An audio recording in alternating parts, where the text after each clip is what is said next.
Señoras y señores, muy buenas noches, bienvenidos a Somos Nosotros. Es evidente ya que a pesar del resultado electoral en las primarias, a pesar de la derrota del gobierno, que en principio se ha puesto un límite a todo lo que representa Cristina, Axel Kicillof, La Cámpora, todos los sectores de izquierda, toda esa dominancia tan fuerte que tuvo la política económica y las ideas, obviamente, del déficit fiscal, la emisión, a pesar de que en principio, bueno, los mercados habían celebrado ese límite que parecía poner la ciudadanía, la opinión pública, a todo este esquema, a todo este escenario político. Bueno, duró 48 horas el optimismo. Y la verdad que la economía y los mercados, a pesar de todo esto, no se tranquilizan.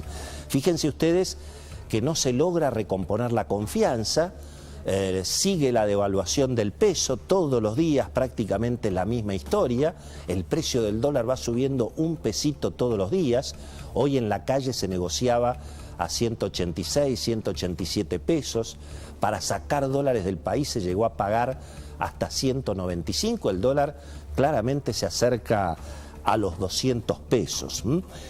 Y claro, la pregunta es ¿por qué ocurre todo esto?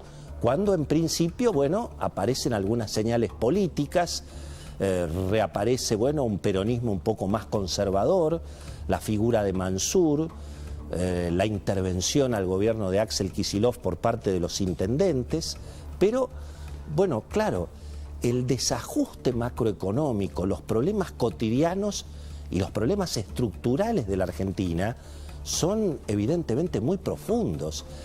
Casi yo diría que ni que resucitara Carlos Pellegrini, ni siquiera con Mandrake se podría resolver el problema argentino desde el punto de vista económico en forma tan sencilla.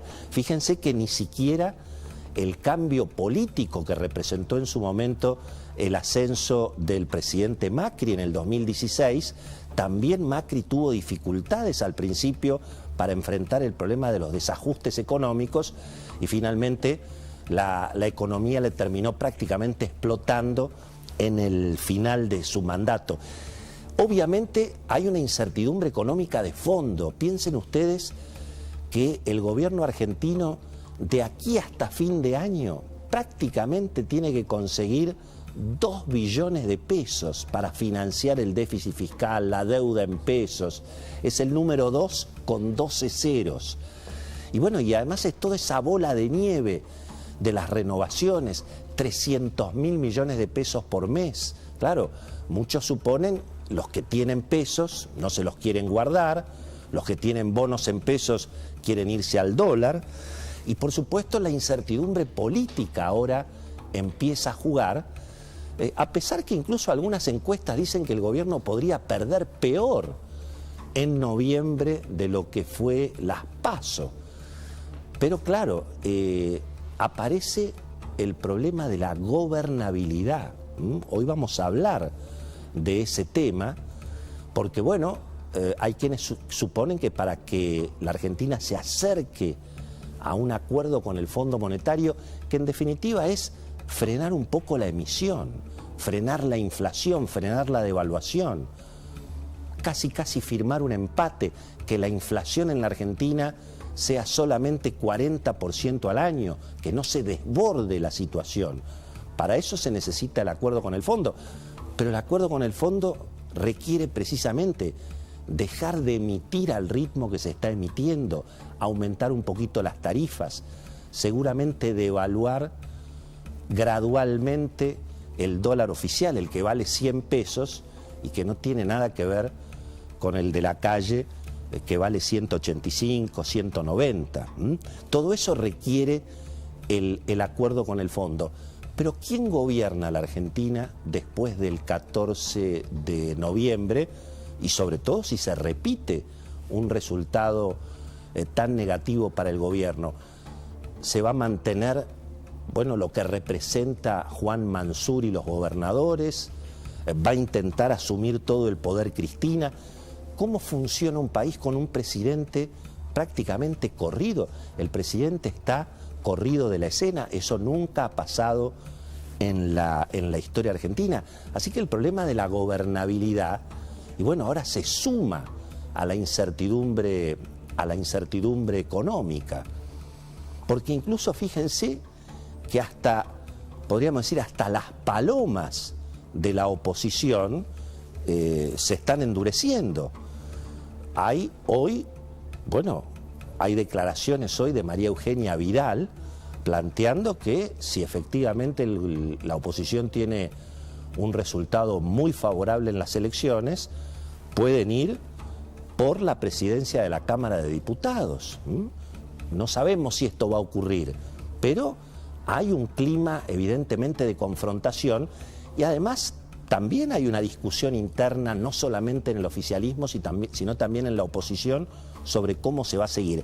Así que aparece una incertidumbre política adicional respecto de cómo se van a tomar las decisiones y si existe alguna posibilidad de algún acuerdo político después de las elecciones, bueno, para enfrentar un ajuste que va a ser inexorable.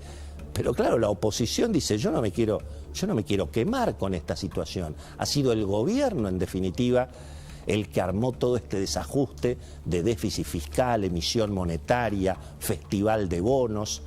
Y bueno, y ahora todo está por explotar. ¿Quién se va a hacer cargo de pagar ese costo político?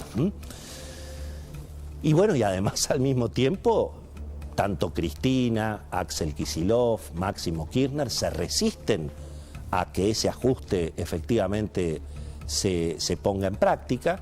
Todo lo contrario, están presionando prácticamente por rifar el presupuesto, por rifar el equilibrio macroeconómico, más gasto, más obviamente, más platita, pero resulta que el plan platita termina fracasando porque el plan platita es el que se va al dólar, el que se va a los precios. Atención con la inflación de septiembre, todo indica que otra vez estamos arriba de 3%, con una inflación que se acelera y que por supuesto le va a complicar al gobierno definitivamente también la elección en el mes de noviembre. Hoy va a estar con nosotros Martín Tetaz, una de las figuras políticas y económicas del momento. Es candidato a diputado, va a ser diputado sin ninguna duda. Él dijo que era una buena noticia que gane la oposición, que con eso se iba a tranquilizar el dólar. Pero fíjense que no es tan fácil, no es tan fácil. A Macri también le pasó, porque el desajuste económico en la Argentina es impresionante. El tamaño del Estado, la cantidad de impuestos que hay que pagar, los gastos del gobierno en las provincias, en los municipios. Prácticamente se ha duplicado el peso del Estado en los últimos 10, 15 años en la Argentina y por supuesto en lo cotidiano hay que estar emitiendo todos los días para cubrir el déficit que se sigue agrandando. Fíjense que hoy ya se anunció las jubilaciones anticipadas, como si además el objetivo de la gente fuera retirarse a los 55, 60 años y dejar de trabajar. Hoy la escuchaba a la titular de la ANSES, Fernanda Raberta, que aparentemente no le ha ido bien en las elecciones en general, como a todos los dirigentes de la Cámpora, planteando, bueno, que ahora estos nuevos jubilados van a poder ir a conocer el mar y van a poder mejorar su casita con 20.000 pesos que les van a pagar. Y que además seguramente no van a ser 30.000, créame que por lo menos se van a agregar 500.000 más de jubilados, obviamente a una cuenta que está totalmente quebrada. Con lo cual, bueno, a esta incertidumbre económica, insisto, se le agrega una importante incertidumbre política. Hoy va a estar con nosotros también Gustavo Yáñez, uno de los hombres que más sabe de educación en la Argentina. El tema de educación para nosotros es fundamental.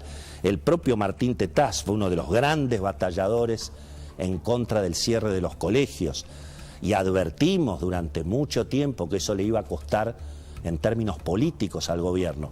Pero la realidad que hoy hasta la Universidad de Buenos Aires está cerrada. Están abiertas las discotecas, están abiertas los casinos. Van a dejar entrar a la gente a las canchas de fútbol. A muchos ya los dejan entrar.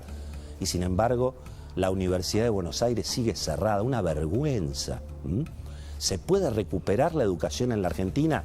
Se lo vamos a preguntar a Martín Tetaz, que además ha sido siempre un activo militante universitario, y también a Gustavo Yáñez. Y lo tenemos a Beto Valdés y a Cecilia Bufflet para explicar todo esto que está pasando.